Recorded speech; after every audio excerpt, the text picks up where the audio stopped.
Welcome to I news.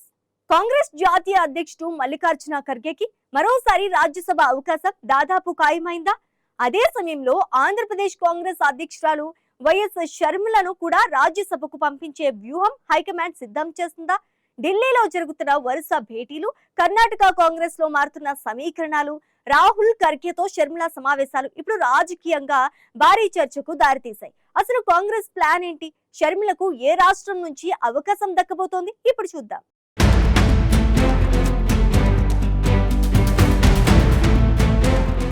రాబోయే రాజ్యసభ ఎన్నికల నేపథ్యంలో కాంగ్రెస్ పార్టీలో కీలక చర్చలు జరుగుతున్నాయి. ముఖ్యంగా కాంగ్రెస్ అధ్యక్షుడు మల్లికార్జున ఖర్గే రాజ్యసభ పదవీకాలం ముగియనున్న నేపథ్యంలో ఆయనకు మరోసారి అవకాశం ఇవ్వడం దాదాపు ఖాయమనే సంకేతాలు కనిపిస్తున్నాయి. ఖర్గే ప్రస్తుతం రాజ్యసభలో ప్రతిపక్ష నేతగా ఉండటంతో పాటు పార్టీ అధ్యక్షుడిగా కూడా కీలక బాధ్యతలు నిర్వహిస్తున్నారు.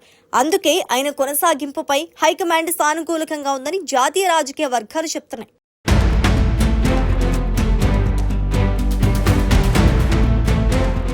ఇదే సమయంలో కాంగ్రెస్ లో మరో ఆసక్తికర చర్చ షర్మిల పేరు చుట్టూనే తిరుగుతోంది. ఇటీవల ఢిల్లీలో రాహుల్ గాంధీ ఖర్గేతో ఏపీసీసీ చీఫ్ షర్మిల సమావేశం అవటం రాజకీయ ప్రాధాన్యం సంతరించుకుంది. ఈ భేటీల తర్వాత ఆమెకు రాజ్యసభ టికెట్ దక్కవచ్చనే ప్రచారం మరింత బలపడింది. ప్రస్తుతం కాంగ్రెస్ కు కర్ణాటకలో రాజ్యసభ స్థానాలు గెలిచే బలం ఉంది.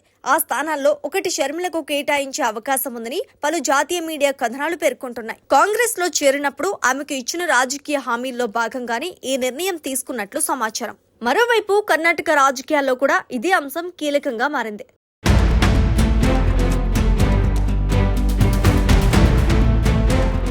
సిద్ధరామయ్యకు రాజ్యసభ అవకాశం ఇవ్వాలనే ప్రతిపాదన వచ్చినప్పటికీ ఆయన ఆసక్తి చూపలేదనే వార్తలు వచ్చాయి. దీంతో ఖాళీ అయ్యే అవకాశాల్లో ఒకటి షర్మిలకు కేటాయించే ఫార్ములా కాంగ్రెస్ పరిశీలిస్తున్నట్లు తెలుస్తోంది. ఆంధ్రప్రదేశ్ లో కాంగ్రెస్ బలహీనంగా ఉన్నప్పటికీ వైఎస్ కుటుంబానికి చెందిన షర్మిలను జాతీయ స్థాయిలో ప్రాజెక్టు చేయాలని పార్టీ భావిస్తోందని రాజకీయ విశ్లేషకులు చెప్తున్నారు. ముఖ్యంగా భవిష్యత్తులో ఏపీలో కాంగ్రెస్ పునరుద్ధరణకు ఆమెను ప్రధాన ముఖచిత్రంగా నిలబెట్టే వ్యూహంలో భాగంగానే రాజ్యసభ అవకాశం ఇవ్వొచ్చనే అంచనాలు వినిపిస్తున్నాయి.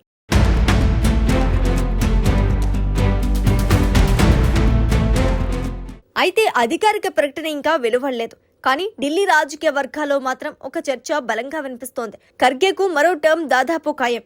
ఇక షర్మిలకు రాజ్యసభ టికెట్ వస్తోందా లేదా అన్నది కాంగ్రెస్ తుది జాబితా విడుదలయ్యే వరకు సస్పెన్స్ గానే ఉండనుంది.